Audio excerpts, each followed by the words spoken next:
Pode ser? Obrigado. Boa tarde. Então, vamos lá. A ABNT, que é a Associação Brasileira de Normas Técnicas, possui diversas comissões que pertencem aos comitês. Então, existe o Comitê da Construção, Comitê dos Móveis, Comitê da Mecânica, e o comitê ao qual eu pertenço é o comitê que cuida de segurança e proteção contra incêndio.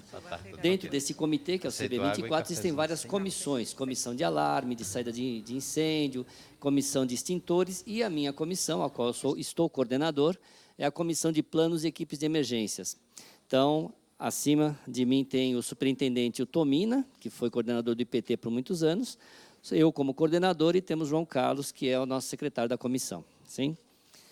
As normas técnicas da nossa responsabilidade dentro da comissão são as normas de plano de emergências, a norma de brigada de emergências de incêndio, a norma de bombeiro civil, que já existe, então são normas que já existem, a norma de instalações e equipamentos para treinamento de combate a incêndio e agora resgate técnico, um projeto de norma que está pronto agora, indo para a consulta nacional, que é de qualificação profissional de bombeiro civil, daqui a pouco a gente fala a respeito, a norma de qualificação profissional de instrutor de serviços de bombeiros, a norma de gerenciamento de emergência para o sistema de comando de incidentes, também é sob nossa responsabilidade, a norma de registro de atendimento de emergências e esta norma que está arriscada, chamada projeto de norma, não é uma norma que não foi publicada ainda, e talvez não seja publicada como norma, instalações e equipamentos para serviços de bombeiros municipais e voluntários, requisitos e procedimentos.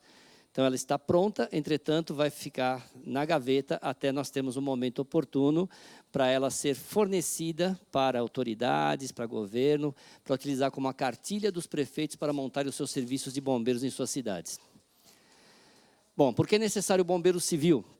Então, rapidamente, temos motivos, né, muitos motivos. Então, basta você buscar na memória recente, 2013 para cá, quantos incêndios a gente consegue relatar de grande porte, de grande vulto, com fatalidades, 246 vítimas fatais na Boate Kiss, incêndios na área industrial, incêndio em edificações, edificação comercial, incêndio em área de lazer, incêndio em vegetações, incêndio em matas. Então, nós temos muitos incêndios. Lembrando que o bombeiro não apaga só fogo. A atividade profissional de bombeiro não é somente para o apagar fogo, mas também para o resgate, para as outras ações envolvendo emergências tecnológicas. Sim? Então, motivo nós temos.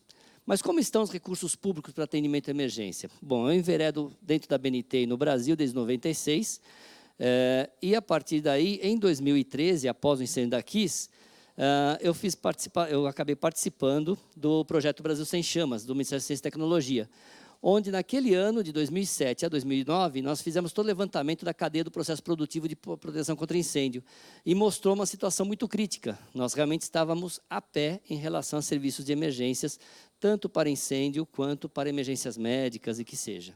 Então, naquele primeiro documento, que foi apresentado em 2009, não houve muita importância naquele momento, até que em 2013 teve o incêndio da Kiss, e aí voltamos para a comissão para poder fazer novos estudos.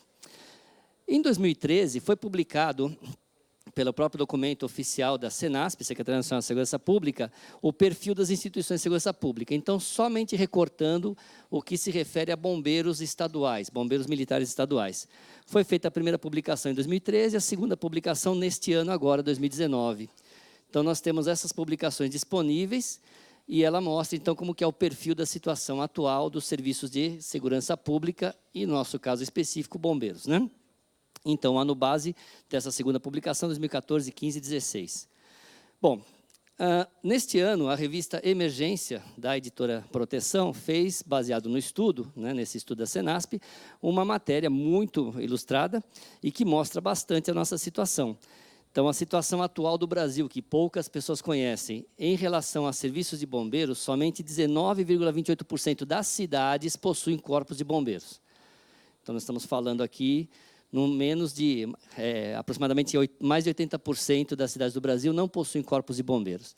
Então, esse é um fator importante para a gente poder considerar que instituições que estão disponíveis para atender. E, como eu falei, o bombeiro não atende somente emergências de incêndio, mas também outras emergências. As emergências médicas ficam por conta, na maioria das cidades, pelo SAMU, que também não tem uma margem tão diferente. Estamos falando em 26% dos municípios atendidos pelo serviço SAMU. Tá? Então, nós temos uma margem muito baixa hoje de serviços públicos para atender emergências nas localidades. Bom, o que chama atenção nesse perfil recente, publicado neste ano, 2019, é que aumentou a quantidade de unidades operacionais. Então, os corpos de bombeiros militares aumentaram de 2014 para 2016, de 768 para 871 unidades operacionais. Entretanto, chama muito a atenção que, apesar de ter aumentado a unidade operacional, o que ocorreu foi que houve uma diminuição do efetivo. Então, nós temos um efetivo de 2016 de 65 mil, já chegou a 69 em 2014. Reduziu, então, como a gente aumenta uma quantidade de unidades operacionais com um efetivo mais baixo. Essa mesma pesquisa perfil mostra outras situações críticas. Por exemplo, a quantidade de meios de transporte específico. Se você olhar aqui as colunas que são para cada quadro desses, deixa eu apontar aqui, cada quadro desses, 2016, 15, 14, 16, 15, 14. Veja que a coluna 2016 está mais baixa. Então, regrediu. De maneira muito crítica, regrediu a quantidade de veículos e viaturas, assim como regrediu também a quantidade de equipamentos de proteção individual e respiratória para os bombeiros. Então, olha que interessante, aumenta a quantidade de unidades operacionais, diminui o efetivo, diminui a quantidade de veículos, recursos materiais para esse mesmo pessoal. Isso é um fato importante para a gente começar a pensar, poxa vida, será que este modelo está dando certo? Será que a gente não precisa também proteger as instituições com outra maneira? Outra maneira seria o bombeiro civil. Sim? O Estado de São Paulo tem um exemplo típico. Então, nós estamos falando aqui, no próprio site do Bombeiro de São Paulo, mostra que existem 175 municípios com estações de bombeiros. Então, 175 cidades possuem corpo de bombeiro no Estado de São Paulo, aonde é um estado com 655 cidades, ficando, então, 470 cidades sem corpo de bombeiros, no estado, teoricamente, mais rico da União. Então, você vê que essa deficiência pode pegar qualquer estado, é meio democrático a deficiência. E esse é um problema. Apesar de a gente saber que os corpos de bombeiros estão posicionados, localizados em cidades de maior ocupação, maior densidade, mesmo assim nós temos outros fatores críticos que não dá tempo de demonstrar aqui, mas que vai desde o tempo de resposta até a quantidade de ocorrências similares, né? Então, você até tem o serviço de bombeiro no município, mas não consegue atender todas as ocorrências simultaneamente. E por que isso? Porque, tipicamente, para você ter um bombeiro militar estadual instalado numa cidade, tem que haver um convênio. E olha só como é interessante a situação do convênio. Um convênio, conforme os modelos de convênios, ele requer que a prefeitura ela deve fornecer a instalação, edificação e atividades administrativas e operacionais, por conta da prefeitura, viatura como ambulância, resgate, autotanque, viatura operacional, viatura tanque. Então, é por conta do prefeito também fornecer isso. Equipamentos diversos, por conta da prefeitura, assim como pessoal administrativo, por conta da prefeitura. Pessoal e material de limpeza, por conta da prefeitura. Refeições, também por conta da prefeitura. Eventualmente, pessoal de apoio em ocorrência, guardas municipais, motorista, agente de defesa civil, mecânico, pessoal da garagem, para poder ajudar em ocorrência de fogo e mato, por exemplo. Isso já caracterizaria um grande problema a longo prazo por questões trabalhistas. Alguns municípios fornecem bombeiros civis municipais. Bom, devendo todos esses servidores municipais ficarem subordinados aos bombeiros militares dos estados, porque é um convênio com o estado. Então, esse é o modelo do convênio. Então, como um prefeito, não parece ser muito atrativa essa opção. Mas isso agrava um pouco mais, porque, já que ele é um serviço de gestão estadual, eu sou prefeito de uma cidade e eu contratei o convênio. Eu tenho um convênio na minha cidade. A minha cidade é de número 13, é um município conveniado. Porém, o serviço é estadual. Ele tem por obrigação atender às cidades vizinhas. Então, se eu tiver 8 divisas, 8 cidades vizinhas, sem bombeiros, eu estou competindo com 8 municípios, eu estou pagando a conta para ter um serviço de bombeiro na minha cidade, que está atendendo 8 vezes, tem 8 vezes mais chance de estar fora da minha cidade. Já haviam parado para pensar sobre isso? Então, isso é uma situação crítica. Tá? Então, por isso que é importante considerar com a autoproteção. Então, a instituição, a estrutura, a edificação, a fábrica, a indústria que tiver condições de ter a sua autoproteção, então, é onde nós temos a posição do bombeiro civil para ocupar essa função. Tá? Bom, como funciona em outros países? Vou dar o exemplo de onde eu tenho conhecimento, por ser de origem, de formação e de trabalhar por muito tempo, e dar aula ainda, ministro aula no Texas ainda. Então, é utilizada a norma de referência. No Brasil, nós não utilizamos muitas normas, a norma não é obrigatória, ela é eletiva. Lá também é letiva, porém o governo utiliza as normas. Então, existe uma norma de organização, desempenho e controle das operações, e essa norma, ela segue com 2 cadernos, sendo um caderno de implementação para o prefeito saber como ele deve montar o seu serviço de bombeiro na sua cidade, e guia de campanha, como é que ele consegue ter melhores resultados para esse serviço ser autossustentável, se pagar. Então, existem esses guias para poder auxiliar os prefeitos. Alguns exemplos aqui interessantes sobre a questão de desempenho. Como é que a gente determina a quantidade de atendimentos? Então, por exemplo, essa norma americana, ela fala que o atendimento de emergência médica deve ser feito com uma ambulância, suporte básico de vida, com desfibrilador automático. Tempo de chegada, até 4 minutos.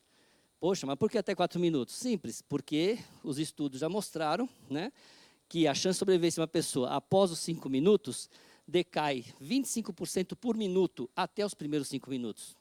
Ou eu chego em 5 minutos e faço alguma coisa, então a chance de eu perder essa pessoa para mais 50% está a partir dos 5 minutos. Bom, com esse critério fica fácil entender. Fica fácil entender que na minha cidade eu vou fazer um rotagrama, eu vou montar um posto de ambulâncias e vou fazer o rotagrama sabendo até tais áreas eu consigo chegar em 5 minutos, mas eu não consigo chegar ali, naquele outro bairro. Então o que eu faço? Coloco outro posto de bombeiro ou de ambulâncias e atendo aquela outra área. Ao final, na minha área urbana, que só vale para a área urbana, a área rural infelizmente não tem um critério para isso, na área urbana eu vou descobrir que na minha cidade eu necessito 3 ambulâncias, por exemplo, baseado no tempo de resposta. É um critério técnico. Bom, continuando. E esse mesmo critério técnico foi utilizado em 2005 pela American Heart no metrô de São Paulo, para poder fazer a determinação da locação dos desfibriladores automáticos no metrô. Então, é o mesmo critério já utilizado no Brasil, porém para uma instituição específica. Tá? No Brasil, temos alguma recomendação legal para isso? Temos, olha que interessante. O Ministério da Saúde, ele tem uma determinação. Quantas ambulâncias do SAMU? As ambulâncias SAMU serão adquiridas na proporção de um veículo de suporte básico à vida para cada grupo de 100 mil a 150 mil habitantes e um de suporte avançado para cada 400 a 450 mil. Qual o critério técnico? Se eu estou numa cidade que não tem 100 mil habitantes, eu nem preciso de ambulância. Concorda? Então, entenderam? Uma coisa é o critério técnico, outra coisa é o número empírico em cima de probabilismo. Né? Então, você vê que não existe critério técnico aqui, número de população. Bom, em relação ao incêndio, a mesma coisa, 90% dos chamados tem que ser atendido com até 5 minutos, com uma equipe de pelo menos 4 bombeiros. E por que 5 minutos? A mesma coisa, então também tem um critério técnico, é o flashover, é a dinâmica do fogo, dentro de um compartimento com ocupação de 3 metros de altura, com mobília pertinente e normal, durante uma queima, ou eu chego em até 5 minutos para poder abrir ventilação e fazer resfriamento do teto, senão eu vou ter o fenômeno chamado flashover. Quando ocorre isso, todos os gases que não haviam queimado, a fumaça incluindo, queima. E aí tudo que não havia queimado antes queima, então eu perco. Então eu tenho maior chance de destruição da propriedade a partir dos 5 minutos. Na verdade, para o Brasil, nós mudamos um pouco essa margem, porque nós temos outro tipo de construção, muito mais focada em alvenaria do que em madeira. Então nós temos essa margem para 8 minutos. Isso já dá um alívio. Tá? Então, mais uma vez, rapidamente aqui. As referências da própria NFPA, tem um videozinho lá, mas não dá tempo de passar, para mostrar quais são os critérios que a NFPA adota para você falar a quantidade e tempo de resposta, é desempenho, baseado em cima de desempenho, e nós colocamos isso nos nossos novos textos das normas. Então, hoje, as 3 normas, plano de emergência, brigada e bombeiro civil, passam a contar com um anexo D informativo, que explica justamente esses tempos de resposta para desempenho desejado. Tá? Ok? Então, passamos a ter uma informação de conhecimento que não existia antes, no passado. Bom, sabíamos da necessidade do bombeiro civil? Sim, sabíamos. Tanto que a primeira edição da norma 14608 é de 1999. E eu posso falar que eu participei dessa comissão. Na verdade, eu fui um dos motivadores a ter essa primeira norma. Em 99, quando eu falei sobre bombeiro municipal, bombeiro civil, dentro do texto da norma, eu quase fui preso naquele momento. Né? Então, na própria comissão, porque era uma coisa muito nova. Hoje é uma realidade, inclusive com legislações. Né? Então, a primeira edição foi em 99. Quase 10 anos depois foi feita a segunda edição com a revisão, passou então a ter 39 páginas, e finalizamos agora, né, a nossa última versão, que hoje entrou para a consulta nacional para mais 30 dias, a 14608. A 14608 ela muda um pouco o escopo dela, ela não é uma norma de capacitação, nem poderia ser. Norma de capacitação é uma outra coisa, ela cuida do provimento, das atribuições, o que deve prover um bombeiro civil dentro de uma instalação, quais as atribuições dele. Tá ok? Então, vamos avançar aqui. E definitivamente ela deixa muito claro que bombeiro civil não é brigadista profissional, são termos bem distintos, são atribuições muito distintas, tá? Bom, na composição de bombeiro civil na 14608, então ela não exige a obrigatoriedade, nem poderia, uma norma técnica não pode exigir o provimento de uma profissão. Ela pode recomendar, recomendar o provimento de bombeiro levando-se em conta o grau de risco, população e tudo mais, né? deve ser compatível para efetuar. Então, a quantidade de bombeiros civis também não pode ser determinada por uma norma técnica. Eu não posso obrigar que você contrate 2, 3, 4. Eu tenho que fazer um estudo para isso. Esse estudo é determinístico, não é probabilístico. Nem todo tipo de instalação de hospital vai precisar de 4 bombeiros. Cada hospital tem um tamanho diferente, com características diferentes. Então, por isso que é importante a gente trabalhar com o determinístico. A norma dá esses parâmetros para você determinar a quantidade. Continuando. Então, como é que está a correlação desses textos novos? Hoje, a norma PAI, literalmente, é a norma Plano de Emergências, que direciona para a Brigada e para Bombeiro Civil. Ambos direcionam para 1477, que é campo de treinamento, e para todas as demais normas em andamento. Ok? Quanto tempo eu tenho ainda? 0? Tá ok. A qualificação de bombeiros civis, ela não está dentro do escopo da norma de bombeiro civil 14608. Existe uma outra norma específica para isso, tá? Então, existe aqui as qualificações específicas, só por curiosidade. Essa foto eu fiz hoje de manhã, quando pousava aqui em Brasília. Então, quem pousou em Brasília sabe que a nossa segurança estava na mão de bombeiros civis hoje no aeroporto de Brasília, tá? Então, a importância desse serviço, dessa profissão. Critérios para capacitação, como eu já falei, a norma não trata especificamente de formação. E esses requisitos foram para um outro projeto de norma, que é esse aqui, qualificação profissional de bombeiro civil, onde permite a acreditação, certificação de profissionais. Ok? Essa daqui segue para a Consultoria Nacional, que não é nada diferente do que a NFPA já faz. A NFPA tem esse monte de normas de qualificação profissional. Finalizando, pessoal. Tá? Então, norma de campo de treinamento, que ela está correlacionada. A ABNT não é uma legislação.